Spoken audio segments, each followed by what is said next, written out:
Olá, surtados! Hoje a gente começa nossa primeira aula do canal e não poderia ser diferente, a gente vai começar com a aula de antibióticos, nosso módulo de farmacologia. E hoje a aula vai ser mecanismos e alvos. E a gente começa em instantes. Roda a vinheta.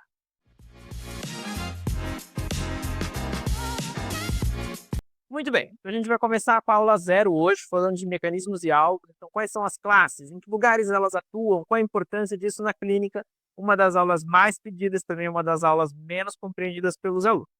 Eu desenhei aqui para a gente começar uma bactéria. Metade dela é uma bactéria gram-positiva, metade dela é uma bactéria gram-negativa. E só lembrando que o nosso módulo é de farmacologia, não é de micro, mas aguardem, porque em breve a gente vai ter também.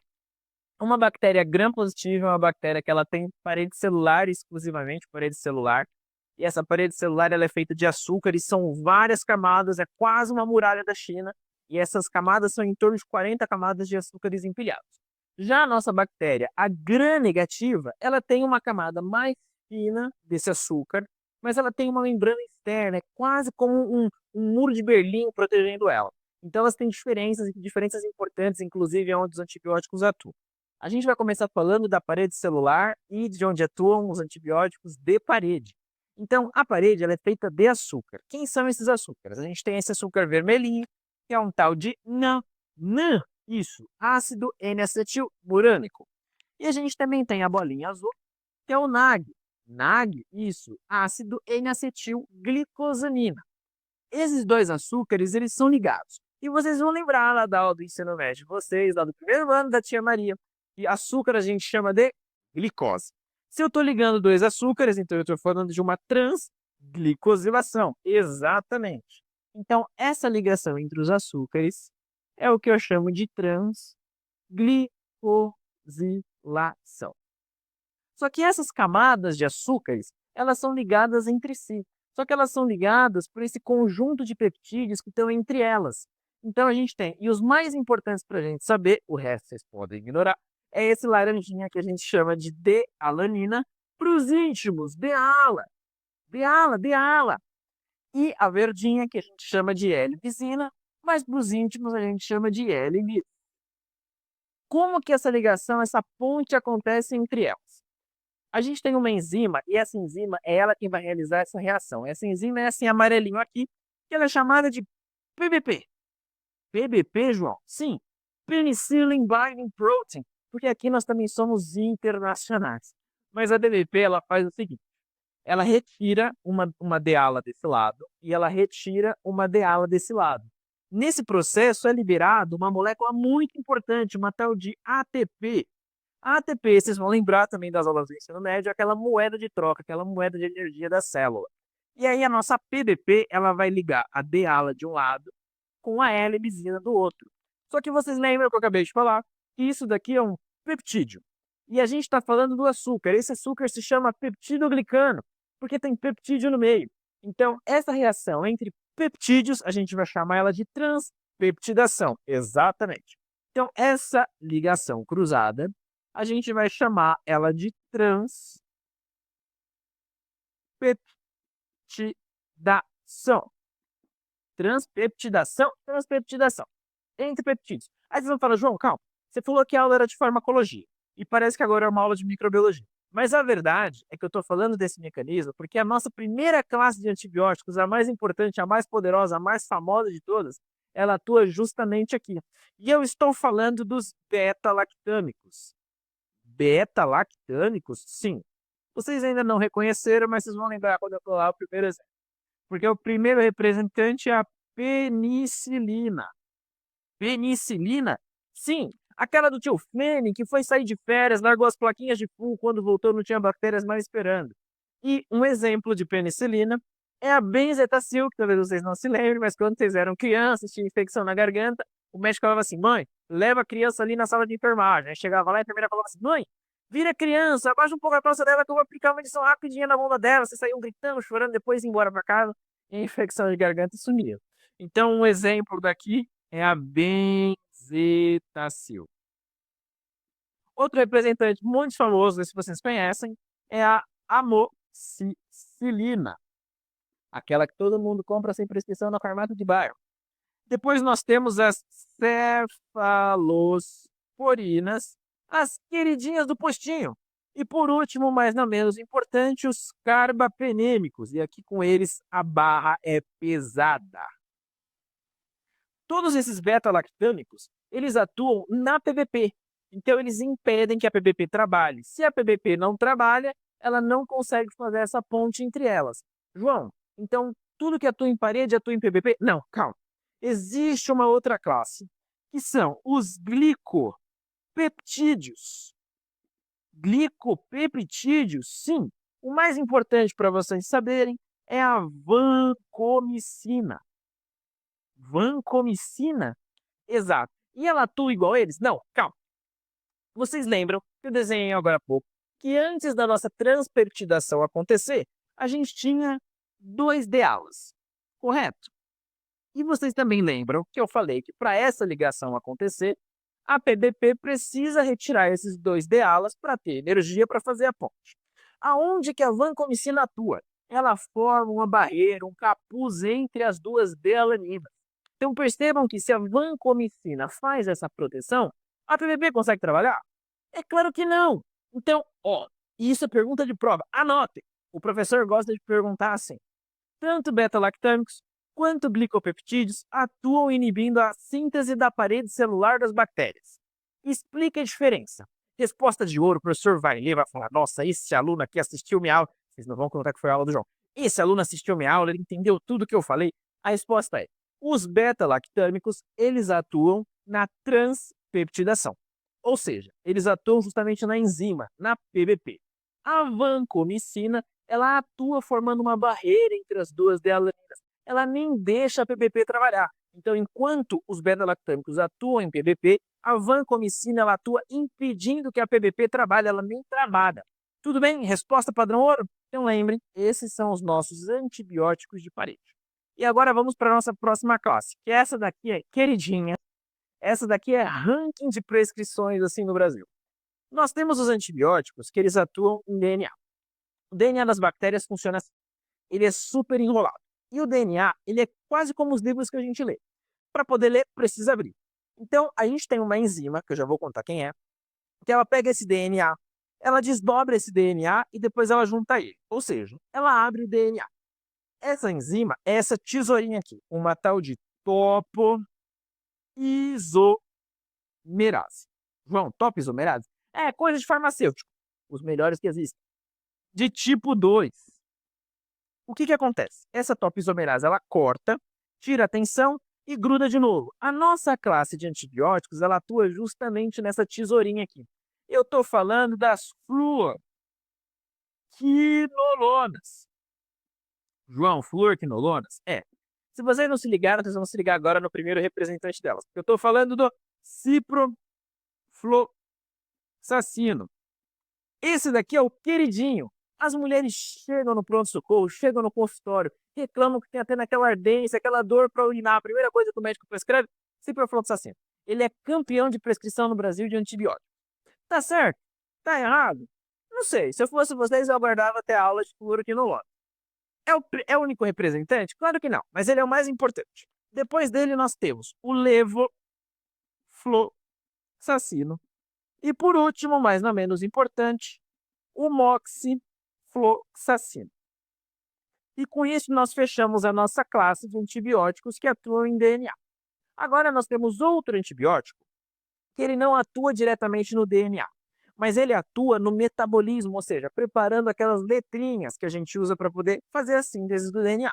Então nós temos uma molécula que é o PABA, ácido para-aminobenzoico. Esse PABA, ele é transformado em ácido fólico, aquele que vem no trigo para gestantes não terem problema com feto. E esse ácido fólico, depois ele é convertido nas nossas bases nucleares, que são utilizadas para a gente fazer o DNA. O que acontece é que esse PABA, para ser transformado em ácido fólico, ele sofre a ação dessa primeira enzima. E aqui entra o primeiro antibiótico que a gente está interessado, porque ele vai competir com essa enzima pelo PABA. Eu estou falando do sulfametoxazol. Você fala, João, não sei exatamente quem é. Calma, vocês já vão descobrir. Agora, quando esse ácido fólico ele precisa ser convertido nas bases nucleares, ele sofre a atuação da segunda enzima, que vai ser alvo do outro antibiótico, que eu estou falando da trimetoprima. Eu falo, João, sulfametoxazol e trimetoprima, não sei quem são. Porque eles são vendidos com uma combinação com um nome famoso, eu estou falando do Bactrim. Ah, agora sim. Pois é, o Bactrim ele é uma combinação de sulfametoxazol com trimetoprima. Tudo bem? Ele é um antibiótico que a gente chama de DNA? Não. Ele é um antibiótico que a gente chama de antibiótico de metabolismo. Ele atua no metabolismo. Tudo bem? Agora vamos para a nossa próxima classe, o nosso novo local de atuação. Vocês vão lembrar do nosso cogumelo do mar. Essas bolinhas que ficam representadas na célula, é claro que eu estou falando do ribossomo. Só que as bactérias, elas têm ribossomos diferentes. Ela tem essa porção gorducha, que a gente chama de subunidade 50S. E temos essa outra bolita menos gorducha, que a gente chama de subunidade 30S. Aí vocês vão falar assim, João, se uma é 50 e a outra é 30, então a gente está falando de um ribossomo 80S? Não, calma. A gente está falando de um ribossomo 70S. Não fala, não, pera. Agora só o meme da Nazaré, né? 50 com 30 dá 8. Não, calma. É 70 porque isso daqui é uma questão de físico-química. Quando a gente pega a proteína, a gente olha o tempo que ela leva para sedimentar, ela leva 70S e não 80.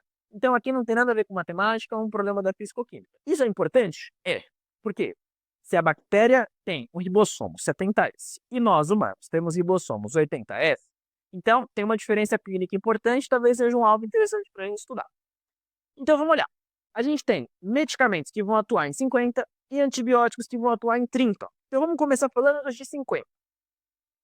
50S. O primeiro representante deles é alguém muito famoso. Eu estou falando dos macrolídeos. Aí vocês vão falar assim, João, macrolídeos?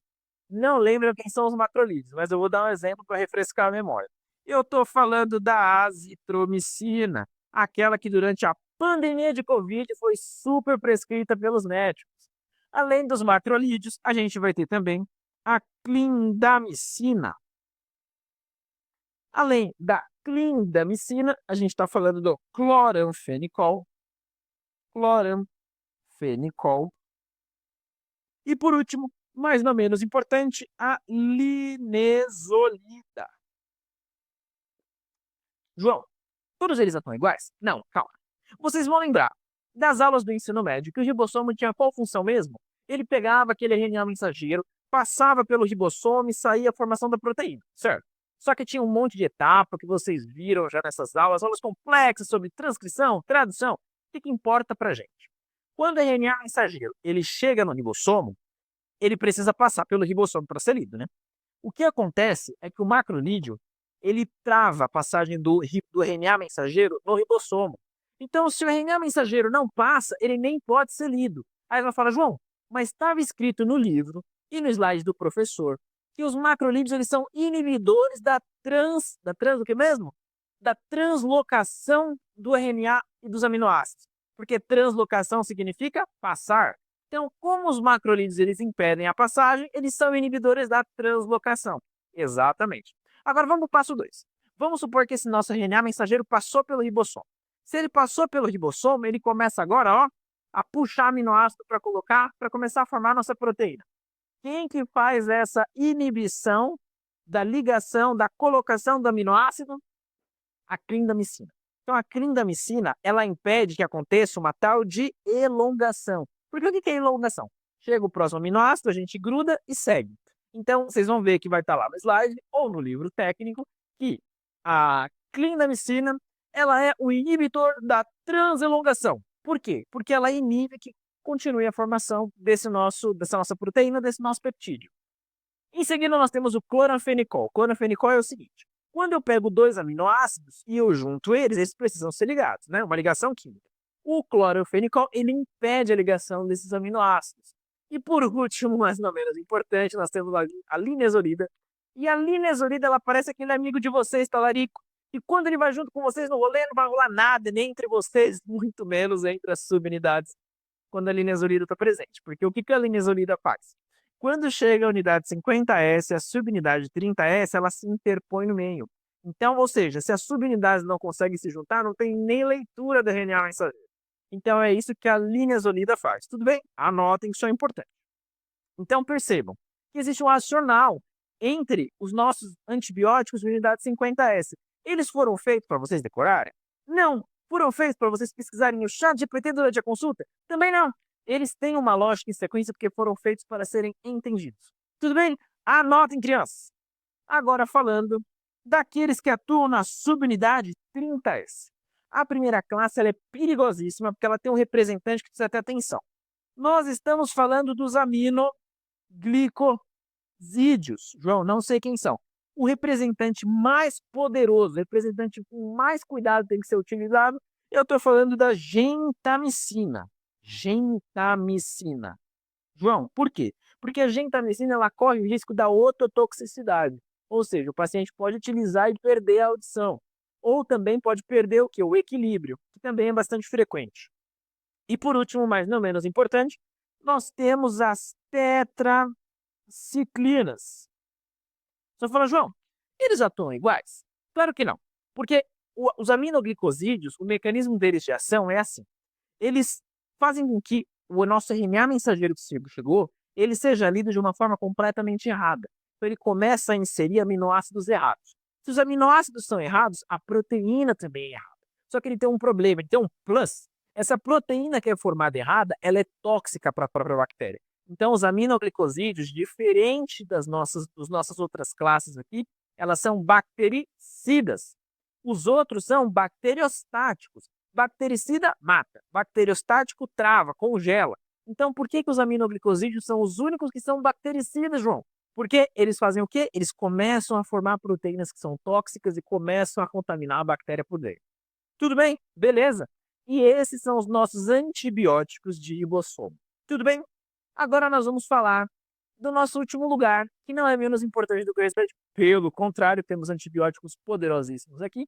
A gente está falando das nossas bactérias gram-negativas. Gram-negativas. Elas têm uma membrana externa. E essa membrana externa, ela é dividida em 3 camadas. Quem são essas? Essa parte mais externa que a gente chama de antígeno O. Antígeno O. Vocês vão lembrar da aula de imunologia. Se vocês não lembrarem, guardem no carinho. Em algum momento a gente faz também. O antígeno O, só relembrando, ele é aquela porção que vai ser reconhecida pelo sistema imunológico. Então, ele é importante para quê? Para o reconhecimento daquela bactéria no sistema imunológico de outros seres vivos. Além do antígeno O, nós temos essa parte no meio que se chama de core. Core, do abdômen, core, fica no meio. E por último, aqui embaixo, nós temos o lipídio A. Lipídio A. Essa tríade, quando ela está junta, ela é chamada de LPS. LPS, lipopolissacarídeo. Tá vendo como nós também somos conhecimento? Agora, pode acontecer de algumas bactérias não terem as 3 camadas, delas terem só lipídio A e core. Então a gente vai chamar de LOS. João, por que LPS e LOS? Lipopolissacarídeo. Lipo, gordura. Poli, muitos. Eu não estou falando da Politécnica, estou falando de poli. E sacarídeo de açúcar. Então, ou seja, é uma gordura com muitos açúcares. Agora, LOS. Lipo-oligosacarídeo. Óligo, poucos. Lipogordura. Sacarídeo, açúcar. Então são poucos açúcares. É claro, eles não têm antígeno O, tem menos açúcares, a gente chama de LOS. O que é importante é que a gente tem uma classe. Ela é poderosíssima, mas ela é perigosa. Eu estou falando aqui dos polipeptídeos. Polipeptídeos. Os polipeptídeos, eles têm como representante a polimixina. E a polimixina ela pode ser B, ou ela também pode ser a colistina. A colistina ela também é conhecida como polimixina E. Por que eles são importantes? Porque eles são conhecidos como antibióticos de resgate. João, o que é antibiótico de resgate? Sabe aquele paciente que está internado, já tentaram de tudo, usaram uma classe, usaram outro, o paciente só piora, você não sabe o que fazer? Polimixina. Mas, João, se a polimixina é tão boa, por que a gente já não usa ela logo? Porque a polimixina ela é tão bruta, e essa definição ela é bruta, que ela não ignora só a doença, ela sai passando por cima da bactéria. Ela ignora também o paciente. Então, ela leva a muitos efeitos adversos. A gente fala que ela é de resgate, porque é aquele paciente que está complicado, que já tentou de tudo, nada resolveu, a gente precisa dar um up, e aí a gente usa a polimixina. Como que a polimixina ela age? Ela faz o seguinte. Aqui nós temos a nossa membrana externa. Ela finca as garras dela na membrana externa e ela quebra justamente a estabilidade. Ah, a estabilidade. Ela também é conhecida como um agente detergente. Detergente, detergente. Porque na hora que ela finca as garras e ela entra na membrana, ela dissolve. Na hora que ela dissolve a membrana, a bactéria se esfacela inteira. E com isso ela perde a estabilidade dela. Então a diferença da polimixina B para a colistina é que a colistina é como se ela tivesse um pouco mais de arma que a polimixina B. Ela enfinca as garras um pouco melhor na membrana e ela é um pouco mais poderosa. E tem uma coisa que a gente não contou aqui ainda, mas é que as bactérias também elas têm um arsenal de defesas contra esses antibióticos, que a gente também vai conversar numa aula futura. Tudo bem, jovens surtados? Então, essa é a nossa ideia hoje, um panorama geral de quais são os antibióticos, onde eles atuam e qual é a função deles.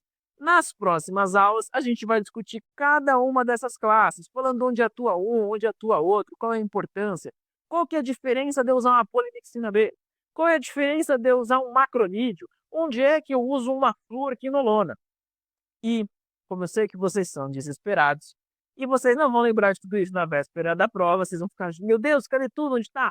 Eu deixei para vocês aqui embaixo, anexado um PDF, com um resumo da nossa aula, com uma tabela explicando as classes, onde usa, quando usa, tudo isso para vocês poderem revisar depois. Se vocês acharam que fizer sentido, então vocês podem usar esse PDF. Tudo bem, surtados? Se preparem, que essa foi a aula inaugural. Na próxima, a gente vai destrinchar os temas mais poderosos da farmacologia e dos antibióticos. Se vocês acharam que isso fez sentido, curtam, comentem, compartilha com aquele amiguinho de vocês que você sabe que ele não sabe usar antibiótico. Se inscreve no canal e venham juntos para mais um Surto do Saber.